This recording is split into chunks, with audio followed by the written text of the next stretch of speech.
Bienvenue dans cette nouvelle vidéo. Aujourd'hui je vous retrouve pour faire la vidéo sur les sorties livresques du mois de janvier. Toute première vidéo sur les sorties de 2024.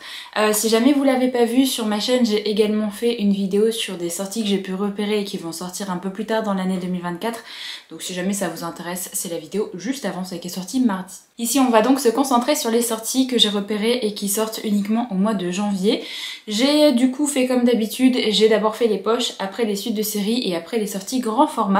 Vous verrez que dans les sorties grand format, j'ai inclus un poche, mais je vous expliquerai en fait pourquoi après. Alors au niveau des poches, on va commencer. J'ai repéré 5 titres qui vont sortir en poche. Il y a d'abord l'Empire du Vampire qui va sortir le 3 janvier. Alors celui-là, moi je l'ai déjà lu en grand format, mais je vous le conseille forcément à 1000% parce que ça a vraiment été un gros coup de cœur. Je suis vraiment très contente que la sortie poche arrive là au mois de janvier pour que vous soyez encore plus à découvrir cette histoire parce que vraiment j'ai trop aimé. Donc voilà, ça sort le 3 janvier, vous avez plus d'excuses pour ne pas découvrir cette nouvelle série. Alors ensuite, il y a une série qui est sortie il y a pas mal d'années chez Lumen, c'est la série The Curse, qui va donc ressortir là en poche. Le premier tome sort le 4 janvier. Pareil, c'est une série moi que j'avais lue à sa sortie, donc ça commence à dater un petit peu, mais j'avais vraiment beaucoup aimé. Une série avec des intrigues politiques et avec une héroïne vraiment très chouette à découvrir, donc vraiment je vous invite à découvrir cette petite trilogie. Ensuite j'ai repéré Mercy Street qui va sortir aux éditions Gallmeister. Là je vous avoue que c'est par rapport à la couverture. J'ai vraiment craqué sur la couverture, donc c'est pour ça que je me suis rajouté cette petite sortie poche. Ensuite il y a La fille du docteur Moreau qui va sortir en poche également le 10 janvier. Je pense que je me laisserai peut-être tenter en format poche parce que je voulais pas forcément prendre cette sortie en grand format vu que j'avais pas non plus adoré Mexican Gothic. Donc je me suis dit que j'attendrai tranquillement peut-être les sorties poche pour découvrir ces sorties. Mais voilà, ce titre-là m'intéresse bien et là ça sort en poche donc c'est chouette. Et ensuite le dernier titre qui va sortir en poche, il me semble que c'est une réédition d'un titre de Jennifer Lamantrud, donc c'est Tempting Love. Ça sort le 17 et c'est une de ces séries de romances qui était sortie il y a quelques années de ça et qui ressort avec des très jolies couvertures. Donc il y a le premier tome qui va sortir en janvier, le tome 2 en février et le tome 3 en mars, donc c'est plutôt chouette si jamais vous voulez enchaîner un petit peu cette série. Ensuite on va passer aux suites de séries, donc ici en grand format. Il y a pas mal de tomes 2 là qui vont sortir. Il y a tout d'abord celui qui noyait le monde qui sort le 3 janvier. C'est une série que j'ai très envie de découvrir, j'ai vraiment bien envie de découvrir le premier tome. On est plus ici dans de la fantasy historique, si j'ai pas de bêtises, d'inspiration asiatique. Et vraiment le premier tome me tente beaucoup, donc là au moins le tome 2 sera sorti et il me semble que c'est le dernier tome de cette duologie. Ensuite il y a Un doux et sombre venin qui sort également le 3 janvier. Alors là je vais vous demander un petit peu votre avis parce que j'ai vu passer cette série. J'ai beaucoup aimé les titres de fantasy d'inspiration asiatique que j'ai lus cette année. J'aimerais beaucoup découvrir encore plus de titres d'inspiration asiatique comme ça l'année prochaine. Et j'avoue que cette duologie, je l'ai mis dans ma wishlist parce que elle me tente plutôt bien, mais j'avais pas forcément vu d'extrêmement bons avis, donc n'hésitez pas à me dire si jamais vous avez lu cette série, enfin au moins le premier tome, là vu que le tome 2 il sort qu'au mois de janvier. Est-ce que vous l'avez bien aimé? Est-ce que ça vaut vraiment le coup de découvrir cette série? Donc n'hésitez pas à me dire ça dans les commentaires. Alors ensuite je l'ai mis ici dans les suites de séries, même si techniquement il me semble qu'on peut lire chaque tome de cette petite série, on va dire, indépendamment. Donc c'est Un hiver pour te résister de Morgane Moncomble qui sort le 3. C'est le tome 2 du coup de sa série des 4 saisons. Donc on a eu le premier en automne, là c'est le deuxième qui concerne un nouveau couple de personnages et ça se passe en hiver et j'ai vraiment trop hâte. Je pense que c'est ma couverture préférée là qui a été annoncée. Il me semble qu'on va suivre quelqu'un qui fait du patinage, je sais plus trop, mais j'ai très envie de me lancer dedans sans rien en savoir et de toute façon c'est clair et net que ça je vais lire au mois de janvier. Toujours dans les suites de séries, il y a donc Foxglove de Adalyn Grace qui va sortir le 4 janvier. J'ai trop hâte parce que j'avais vraiment beaucoup aimé le premier tome qui était Belladonna. Ici on est dans une suite où on va suivre également plus un autre personnage qui va devenir un peu personnage principal de ce que j'ai compris. Et j'ai vraiment très hâte de voir un petit peu comment ce personnage va être amené parce que j'ai vu des avis sur les chaînes anglophones que je suis qui disaient que ce personnage était vraiment très cool. Voilà, donc c'est le deuxième tome sur une trilogie, il me semble qu'il y a 3 tomes, je pense pas qu'il y ait plus de tomes de prévu que ça. Donc c'est plutôt chouette, là le tome 2 va arriver. Enfin bref, j'ai très hâte de lire ce tome 2. Ensuite un autre tome 2 que j'ai pu repérer en suite de série, c'est Savage Bonds qui est du coup un tome 2 sur... Je crois qu'il y a 5 ou 6 tomes là par contre dans cette série, c'est une série qui va être assez longue, donc ça sort le 10 janvier. Pareil, n'hésitez pas à me dire si jamais vous avez lu le premier tome de cette série, je crois que c'est de la romantasy et il me semble qu'on part dans un harem inversé. J'ai un petit peu peur de cette thématique, donc n'hésitez pas à me dire si jamais vous avez lu le premier tome, ce que vous en avez pensé, est-ce que vous avez aimé, est-ce que ça vaut vraiment le coup de découvrir cette histoire. Parce que pareil, je l'ai dans ma wishlist, mais je sais pas trop si c'est pour moi ou pas. Alors ensuite on va passer aux sorties grand format. J'ai tout d'abord repéré un titre qui va sortir chez Korrigan, c'est Les Garçons Perdus de C.M. Stern, ça sort le 3 janvier. C'est ici un titre de romantasy, je sais pas si c'est un one-shot ou un début de série, je vous avoue que j'ai pas regardé. Alors pour ce qui est du résumé, dans le village où il est né, Jack n'a jamais trouvé sa place. Sa beauté inhabituelle est une véritable malédiction, suscitant moquerie et jalousie. Le jeune homme n'a pas d'autre alternative que de s'enfuir à Londres où l'attend une vie de misère. Pour survivre, il est contraint de vendre ses charmes dans les bas-fonds, jusqu'au jour où son joli visage suscite l'intérêt d'un étrange immortel. Ce vampire déguisé en gentilhomme lui propose un pacte. Jack doit séduire un éminent membre de la société immortelle afin de lui dérober ses secrets. Il pourra alors retrouver la liberté et la richesse. Contraint d'accepter, Jack s'engage dans un engrenage mortel de complots et de jeux de pouvoir, une machination dans laquelle Antoine, un jeune prince arrogant, envoûtant et terriblement dangereux, vient semer le trouble, et les secrets qu'il dissimule pourraient tout remettre en question. Alors j'ai l'impression que ça va être un triangle amoureux, c'est pas trop ce que j'aime bien, mais c'est de la romantasy, on va parler de vampires, on va parler d'un pacte. Franchement c'est ça qui me fait mettre ce titre dans ma wishlist, donc j'ai quand même assez hâte de voir un petit peu le retour sur celui-là, parce que vraiment il me tente beaucoup. Alors ensuite on a un nouveau roman de Daniel L. Jensen qui va sortir, ça sort le 3 janvier, c'est également de la romantasy, c'est Dark Shore, ça sort chez Big Bang. J'ai bien envie de découvrir cette série-là de l'autrice parce que on part dans de la fantasy un peu maritime, de ce que j'ai compris. On nous dit, dans un monde divisé par des dieux capricieux et des océans redoutables, seuls les marins sont en mesure de traverser la mer sans fin. Leur règle d'or, l'Est ne doit pas connaître l'Ouest. Terriana est une marin et son peuple est le gardien des secrets de la mer. Pour sauver sa meilleure amie d'un mariage forcé, elle brise la loi sacrée des siens et doit faire face aux conséquences dévastatrices de son choix. Marcus est le commandant d'une célèbre légion qui a permis à l'empire de Selendor de conquérir tous les territoires de l'Est. Les légionnaires sont ses frères, mais même eux ne savent rien de la terrible vérité qu'ils dissimulent depuis l'enfance. Quand l'un des sénateurs de l'Empire découvre l'existence des sombres rivages, il capture Terriana et force Marcus et elle à partir à la conquête de ce nouveau continent. Unis malgré eux pour protéger les leurs, ils doivent désormais décider jusqu'où ils sont prêts à aller, ce qu'ils sont prêts à sacrifier. Voilà, moi clairement, c'est le genre de fantasy que je peux vraiment beaucoup aimer. Je pense qu'on part quand même dans la romantasy vu le résumé, mais je sais pas, ça me tente vraiment bien. Ensuite on change un petit peu de la fantasy, il y a une petite romance contemporaine, je pense que ça doit se classer là-dedans. C'est Et ils vécurent de Stephen Salvatore qui sort également le 3, ça sort aussi chez Korrigan. Déjà j'aime beaucoup la couverture et ensuite le résumé a l'air plutôt chouette. On nous dit, pour sa première rentrée à l'université, Chase se sent perdu, intimidé. Grand romantique manquant de confiance en lui, le jeune homme est persuadé qu'il n'intéressera jamais personne jusqu'au jour où il croise le regard de Jack. Écrivain en herbe, Jack adore les histoires et les mots. Il vit dans son petit monde à lui et ne veut prendre aucun risque dans la vie, et surtout pas dans une relation avec un autre garçon, lui qui a été élevé dans une famille aimante mais très conservatrice. Lorsque Jack et Chase se rencontrent, leurs univers s'en trouvent bouleversés et toutes leurs anciennes certitudes volent en éclats. Ensemble, les deux garçons vont devoir affronter la peur que suscitent leurs sentiments naissants et surtout apprendre à s'accepter et à s'aimer pour enfin vivre vraiment.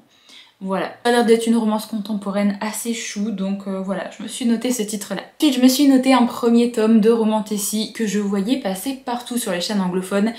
C'est de l'autrice Kay Tucker que j'avais déjà lu en romance contemporaine, et là, elle a décidé de commencer à faire de la romantasy. Donc c'est Un destin de rage et de flamme, et ça va sortir aux éditions EH, et ça sort du coup le 3 janvier. Vraiment, je pense que je vais me le prendre parce qu'il me tente beaucoup trop. On nous dit comment croire en l'amour lorsque le destin a déjà tissé sa toile. Pour survivre, Romeria a toujours été prête à tout jusqu'à devenir la voleuse la plus réputée de New York. Alors lorsqu'on lui pose un ultimatum, elle n'a d'autre choix que d'accepter de dérober une pierre mystérieuse, mais elle n'aurait jamais imaginé qu'en débutant cette mission, elle serait propulsée dans un autre monde et réincarnée en la princesse destinée à épouser le futur roi Xander. Cet homme la déteste de tout son être et a raison. Dans cet univers, Romeria est accusée d'avoir tué les parents de Xander et mis son règne en péril alors même qu'il devait se marier. Pourtant, quand ce dernier lui propose de l'aider à déjouer le complot qui se trame contre lui, Romeria saisit sa chance, même si cela signifie devoir prétendre qu'il s'aime passionnément. Un jeu dangereux pour la voleuse qui ne doit pas baisser sa garde, car que se passera-t-il si son cœur ne veut plus seulement battre pour survivre, mais pour aimer? Vraiment, c'est les bons retours que j'ai pu voir passer sur cette série de romantasy qui m'a fait ajouter ce roman à ma wishlist et j'ai vraiment trop envie de découvrir ce titre. On passe à un titre de SF qui va sortir chez Brajlon, c'est La gloire à tout prix de Émilie Tesch, ça va sortir le 10. Ce titre-là, je l'ai vu passer puisqu'il faisait partie des sélectionnés dans les Goodreads Choice Awards et du coup, il sort déjà en français. On nous dit, toute sa vie, Kyr s'est entraînée en vue du jour où elle pourrait venger la destruction de la Terre. Élevée dans les entrailles de la station Gaïa parmi les ultimes survivants de l'humanité, elle se prépare à combattre la sagesse, la machine toute puissante modeleuse de réalité qui a permis aux Majoda de vaincre les humains. Ce sont les derniers rescapés, les derniers combattants. Kyr est l'une des meilleures guerrières de sa génération, le bras armé d'une planète disparue. Mais lorsque le commandant envoie son frère en mission suicide et ordonne à Kyr d'engendrer des fils jusqu'à ce que son corps cède, elle comprend que l'initiative de venger l'humanité lui revient. Accompagnée d'un captif extraterrestre et de l'ami brillant mais séditieux de son frère, elle quitte l'endroit où elle a toujours vécu et se retrouve projetée dans un univers bien plus complexe que ce qu'on lui avait enseigné et plus extraordinaire que tout ce qu'elle a pu imaginer. C'est un space opéra queer qui évoque les horreurs de la guerre, la famille que l'on se construit et les choix que l'on fait lorsque toutes les portes se sont fermées.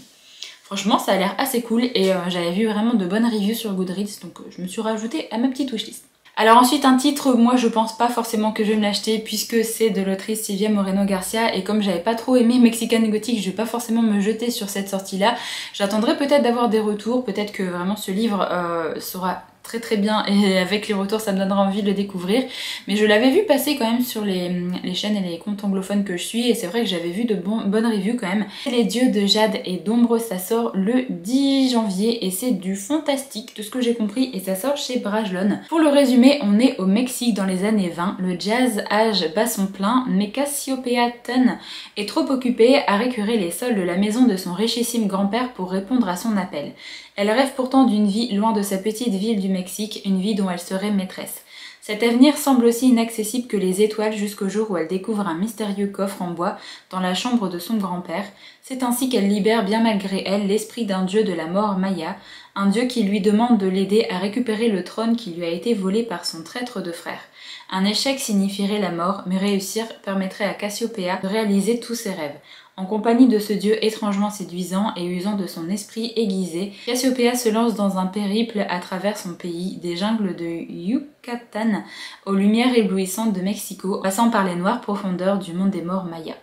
Le résumé a l'air assez chouette, mais je pense vraiment que je vais attendre des reviews moi pour ma part. Ensuite, il y a un petit contemporain ou romance contemporaine, je pense, c'est This Time to Real de Anne Liang. Ça sort le 11 janvier et ça sort chez PKJ. Alors, pour le résumé, on nous dit « L'article d'Elisa sur son petit ami est tellement beau, il donne envie de croire en l'amour. En une vie, la vie d'Elisa est chamboulée. L'article qu'elle a écrit sur son merveilleux petit ami pour le blog du lycée a fait le buzz et le bouleversé des milliers de lecteurs. Grâce à cette popularité, elle décroche un stage dans le magazine de ses rêves. Mais alors que tout le monde veut en savoir plus sur le fameux garçon, la jeune fille s'affole, elle a tout inventé dans son article, le garçon dont elle parle n'existe pas. Acculée, elle passe un marché avec le sublime Kaz Song, un élève de son lycée, par ailleurs acteur montant de drama chinois, qui accepte de se faire passer pour son petit ami. Il multiplie les pseudo-rendez-vous amoureux et Elisa, qui découvre la sensibilité et la prévenance de Kaz, tombe peu à peu sous son charme. Ça a l'air vraiment tout mignon et j'adore la couverture et pareil c'est un titre que j'avais vu passer dans une des catégories des Goodreads Choice Awards. Alors ensuite on repasse à de la fantasy, il y a God Killer de Anna Kanner qui va sortir le 11 janvier, c'est de la fantasy et ça sort chez De Saxus. C'est un roman qui est assez court il me semble, en VO c'est vraiment un premier tome qui faisait à peu près 300 pages je crois. Alors on nous dit, les dieux se délectent toujours du sort des martyrs.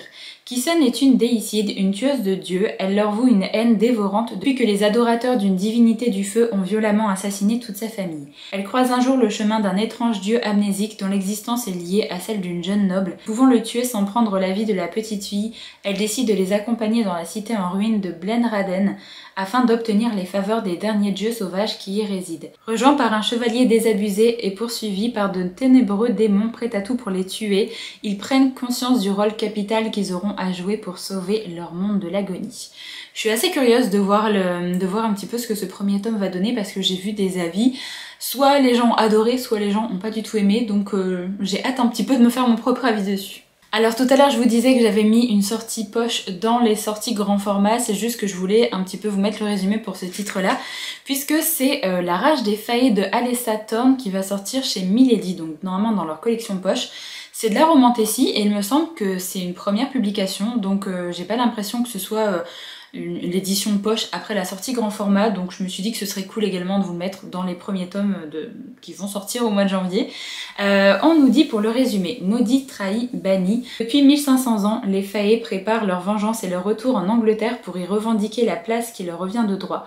Pour le prince Kian, hors de question qu'une humaine infernale lui mette des bâtons dans les roues. Pourtant sa nouvelle esclave capturée comme prise de guerre représente peut-être la clé de son salut. Kian a besoin du sang d'Élise pour briser la malédiction qui le détruit à petit feu. De son côté, Élise doit guérir Kian de cette même malédiction pour gagner sa liberté. Quand on passe à marcher avec un Fae, on ne peut pas revenir en arrière. Le jeu en vaut-il la chandelle si sa liberté lui coûte son cœur et condamne son pays? Voilà, le roman est pas très long en plus, il fait que 288 pages, mais je me dis que ça peut être très chouette à découvrir, un petit romantasy. Alors ensuite j'ai repéré un titre qui va sortir aux éditions Rajo, c'est Ce don perfide de Emily Tide. Ça sort le 17 janvier, apparemment c'est de la romantasy aussi. Alors je vous avoue que de base j'avais pas forcément mis ce livre dans ma wishlist parce que la couverture ne m'attire mais pas du tout. Mais le résumé est vraiment cool, donc je pense que je vais attendre un petit peu les retours, mais vraiment le résumé me tente bien. Je sais pas du tout si c'est un premier tome de série ou si c'est un one shot par contre. On nous dit mariée 3 fois, veuve 3 fois, chaque fois qu'Alessa touche le partenaire qu'elle a choisi et dont elle doit magnifier la magie, il succombe sous la puissance de son don. Il faut pourtant qu'elle parvienne à maîtriser son pouvoir et vite, car bientôt tous les habitants de Savero feront face à un fléau démoniaque qui pourrait les anéantir. Et c'est elle, la Finestra, que les dieux ont choisi pour défendre l'île. Or, elle ne peut pas y parvenir sans l'aide d'un Fonte, un partenaire sélectionné parmi les quelques élus doués de magie. De plus en plus, on se défie d'elle, des rumeurs circulent et sa vie est menacée. Essa recrute alors un nouveau garde, Dante, paria beau et cynique qui cache un sombre passé. Elle le comprend bientôt, Dante détient la clé de son destin et de son cœur. Ce qu'elle ignore, c'est s'il sera celui qui l'aidera à maîtriser son don ou celui qui détruira une fois pour toutes. Ensuite on repasse à de la fantasy, j'ai repéré Les Oiselles de nuit de Kate J. Armstrong. Ça sort le 25 janvier, c'est de la fantasy et ça sort chez De Saxus. On nous dit, dans une ville pleine de secrets, le mieux gardé de tous est leur magie. Il y a longtemps, les femmes de la République EDN étaient dotées d'une magie rare et puissante qui pouvait arrêter les cœurs, commander les mers, allumer des feux et déplacer les montagnes. Les héritières Mathilde, Eissa et Sayer sont appelées les Oiselles de nuit. Leur existence est gardée secrète maintenant que la magie a été prohibée. Par un baiser, elles offrent temporairement leurs dons et seuls les plus fortunés peuvent profiter de ce pouvoir interdit. Protégées par les plus puissants, elles se croyaient intouchables jusqu'à ce qu'on tente de les assassiner. Traquées par l'église, elles découvrent qu'elles ne sont pas les seules jeunes femmes dotées de magie. Les 3 oiselles doivent faire un choix, rester dans une cage dorée ou prendre leur revanche sur ceux qui leur ont coupé les ailes. Je trouve vraiment que le résumé est hyper atypique, donc j'adore la couverture en plus, je la trouve vraiment magnifique. Donc je me suis noté ce titre. Alors ensuite je me suis noté La Maison aux pattes de poulet de Jenna Rose Nethercott, ça sort le 31 janvier, c'est de la fantasy et ça sort chez Albin Michel Imaginaire. Alors sur Amazon là il n'y a pas encore le résumé, donc si jamais je trouve un résumé je vous mettrai sur l'écran. J'ai l'impression qu'on part dans un truc un petit peu loufoque au vu de la couverture que je trouve assez atypique d'ailleurs. Donc voilà, n'hésitez pas à mettre pause si jamais vous voulez lire le résumé qui est sur l'écran. Et alors le dernier titre que j'ai trouvé qui sort normalement en français, c'est One True Love de Taylor Jenkins Reid. Ça devrait normalement sortir le 31 janvier et normalement ça sort chez Hauteville. Sauf que j'ai pas vu en fait d'annonce sur leur site internet, sur leur compte Instagram. Et sur les sites de sortie, la date n'a pas été repoussée. Donc je ne sais pas si ça sort bien le 31 janvier ou si ça va être repoussé. Normalement ça doit être traduit chez Hauteville, donc il me semble que c'est un livre contemporain où on va suivre un couple il me semble et l'un des deux va décéder assez rapidement. La personne va avoir du mal à faire son deuil et quand elle va enfin réussir à tourner un petit peu la page, il va y avoir son mari ou son ex qui est décédé qui va revenir. Elle va essayer de comprendre un petit peu pourquoi en fait elle pensait qu'il était mort, enfin ce genre de choses. Moi c'est une autrice que j'adore, c'est un titre que j'ai pas encore découvert en anglais, mais il est sur ma wishlist parce que j'ai bien envie de le lire aussi. N'hésitez pas à me mettre dans les commentaires si jamais vous avez une petite info sur la date de sortie, est-ce que ça a été repoussé ou est-ce que ça a été annoncé quelque part pour la sortie, parce que vraiment là j'ai pas trouvé d'infos sur la réelle date de sortie de ce titre. Et ensuite, je voulais rapidement vous citer 2 titres en VO que je me suis noté pour le mois de janvier.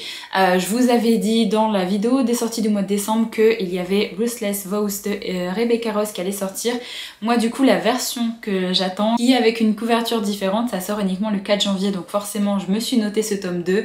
Le premier tome, c'est Divine Rivals, et pour l'instant, j'ai pas vu d'infos sur une possible traduction en français.